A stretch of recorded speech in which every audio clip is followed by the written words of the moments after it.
Okay. What is the next topic? Let me see. It says here the true disciple of Amida and all Buddhas. Ah, yes, good, very important. Yes, so the answer to this can be found. Well, they're actually in many books, but actually in this book is explained in page 221 in the meaning of faith and Nembutsu in Jodo Shinshu Buddhism. Yes, is the true disciple of Amida and all Buddhas. Okay, so basically what this amounts to is that since we already explained the one vehicle of the primal vow, and this was a topic of a previous discussion, yes, it means that the highest teaching of the Mahayana is the primal vow of Amida Buddha. As Joshua Sensei explained, there might be in the Tathagata Sutras or the esoteric teachings, maybe more direct teachings about the true nature of all phenomena and nirvana. However, in terms of practice and how to attain enlightenment, there is nothing higher than the primal vow. Yes, and we have already said why. It's because the primal vow is the only teaching in all the Mahayana, yes, and in all the vehicles actually, that can bring a sentient being that could fall into hell, yes, through their own foolishness and evil karma. And this teaching can lead that sentient being to Anuttara Samyak Sambodhi, to ultimate enlightenment, just like that, just by saying the Nembutsu of faith. So there is nothing like this, okay? So naturally, since this is the universal teaching praised by all Buddhas, then who are the true disciples of all Buddhas? Are those who follow the primal vow. It doesn't mean that all the Buddhists who practice other Dharma gates are false, yes? It's only, they are provisional. So provisional disciples is different than false. Yes, provisional means that they are still not ready for the primal vow. So what Buddhas do is that they teach them other things to keep them busy, yes, until they can entrust themselves to the primal vow, or maybe they will be one of the few lucky disciples who can actually attain enlightenment through self-power gates, who are very few and far in between, yes. However, in the case of beings who entrust themselves to Amida Buddha, as Shakyamuni Buddha says in the larger sutra, they are my true and dear friends. So that means that if you entrust yourself to the most cherished and the most beloved, teaching of all Buddhas, then you are very intimate with the Buddhas. Why? It's because the heart desire of all Buddhas is for you to attain enlightenment as quickly as possible.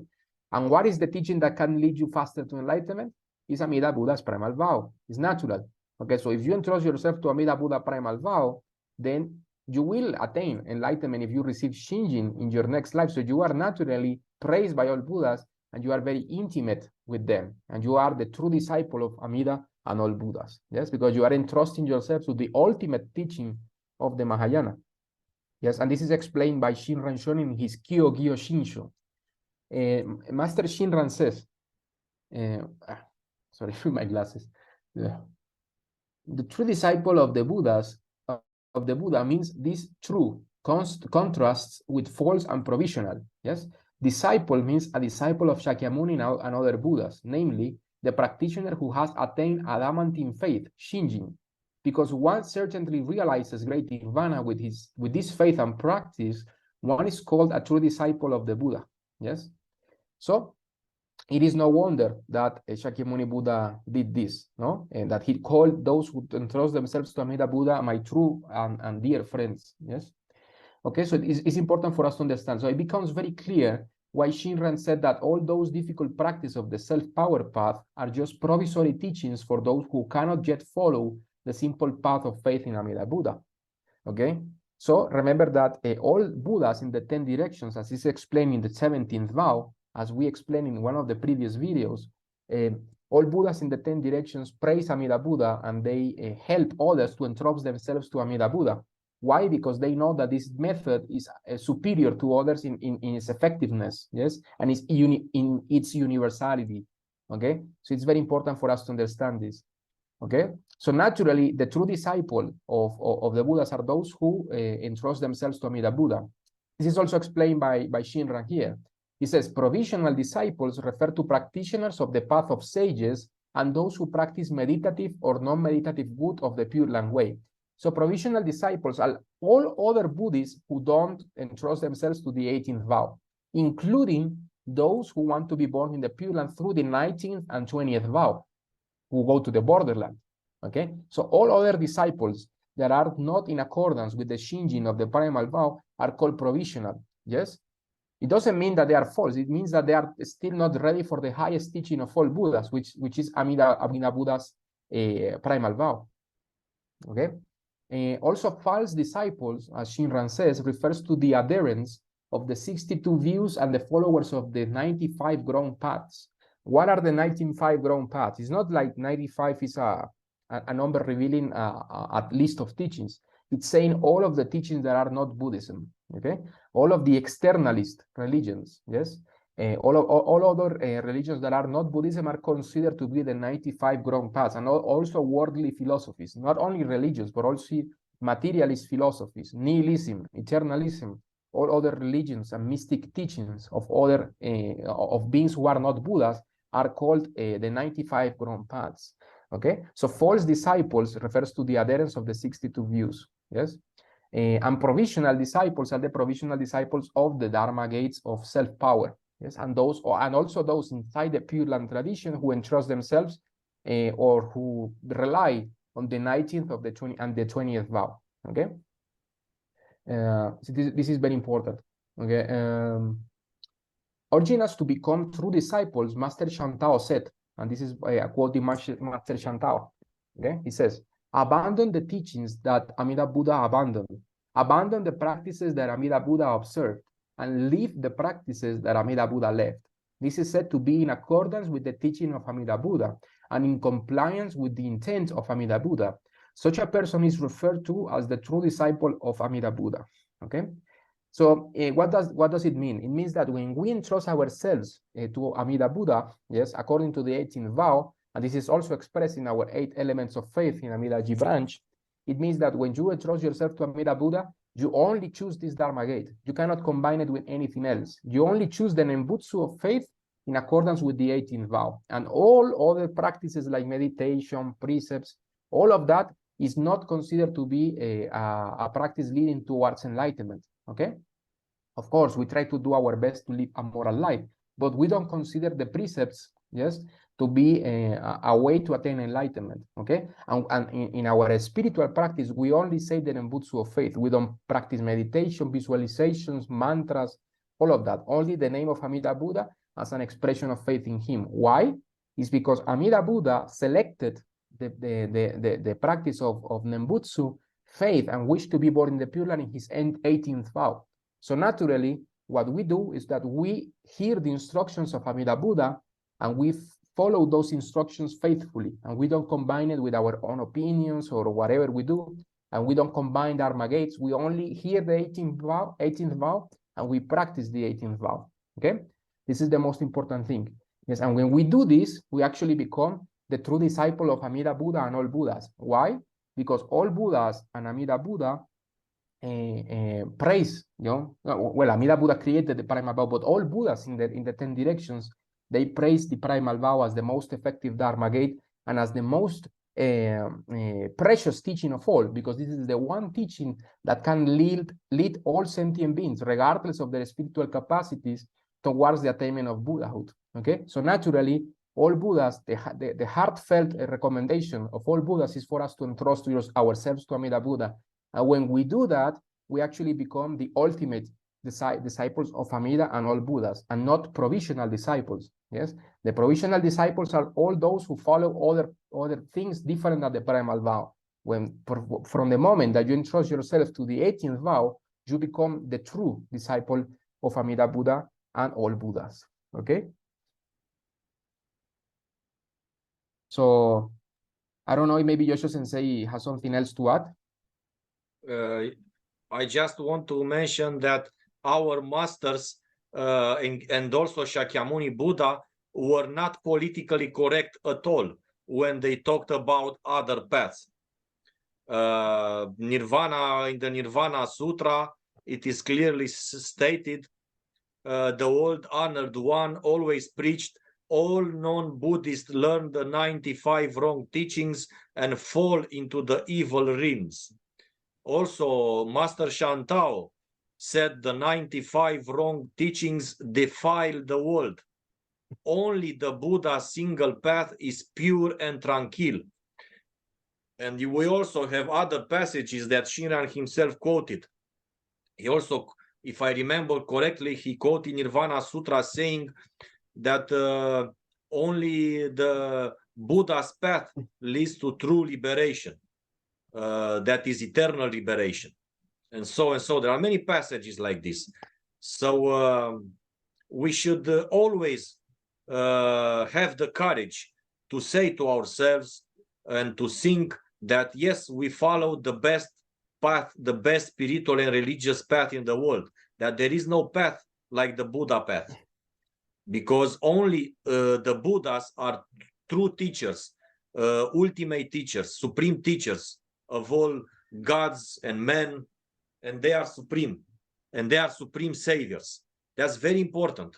We should never try to be politically correct in our sanghas and among ourselves, to say, oh, all religions are the same. No, they are not the same. Not all the paths lead to the summit of the mountain. Many people nowadays want to impose this, that all religions are the same. They think that this is the best way to create harmony in the world, but I don't think that. I think that the best way to have a good relations with other religions and with followers of other religions should be to simply be friends, accept that each one of us believes that his religion is the best, and still continue to be friends, drink a beer together, have a life together. Why not? Yes, Shinran was not in the business of pleasing people, you know. You can see this. You can see this, that's why he went away from Mount Hiei, and he got into trouble with the emperor and with many people because of the way he thought. It's not that he was a troublemaker, but he only wanted to be sincere, you know. This path is what it is, and I can treat you with respect. Yes, Shinran and Renio, they never said for us to attack other religions or to not respect other Dharma gates. Actually, quite the opposite. In the Ryogemon, yes, we are explicitly taught by Renio to respect all Dharma gates and to praise all Buddhas. Yes, this is natural. It is in accordance with the spirit of the Mahayana. However, we should bear in mind that the Buddha himself, he didn't describe himself as another prophet or as another guy there. No. When he was asked, and he was asked this many times, he said, I am the Buddha, I am superior to all these guys, you know, and he said that, yeah. So we should believe, if we are disciples of Shakyamuni, we should respect the words of Shakyamuni. That is as simple as that, you know. This will help us, this will prevent us from mixing Buddhist teachings with non-Buddhist teachings. You know, I've also heard the same quote what you said, that all religions are the same, and it's true. Not all paths take you to enlightenment. It's just like you said, some paths don't even take you to the Avicii hell due to some of the circumstances that are mentioned inside some of the textbooks, so-called holy books, that these others Galpos created to mislead people and misguide them and take them away from the Buddhist path. That's all I have to say. No more, Amida. I'm very clear on this on my videos. I make no bones about it. I'm not one of these Buddhists that says, oh yeah, you know, I believe in God and I pray to God and Buddha was a teacher and hey, you know, you can be a Buddhist and a Jehovah's Witness or whatever the hell, the Buddhas are in a class by themselves. The Buddhas are truly enlightened ones. They are different beings. Shakyamuni Buddha was not just some guy. He wasn't just some religious sadhu, some teacher walking around with a bunch of disciples. He had transcended the reality, what we refer to as reality in the Saha realm. That's why he is referred to as the world turner. he transforms whatever universe he's in. That's what Buddhas do. And it doesn't matter if they're in a hell realm or whatever, they bring about transformation, not just for the one person they may be focusing on, but their very energy field transforms the realm and the circumstances of that realm, because that's what a Buddha is. It is a bringer of enlightenment.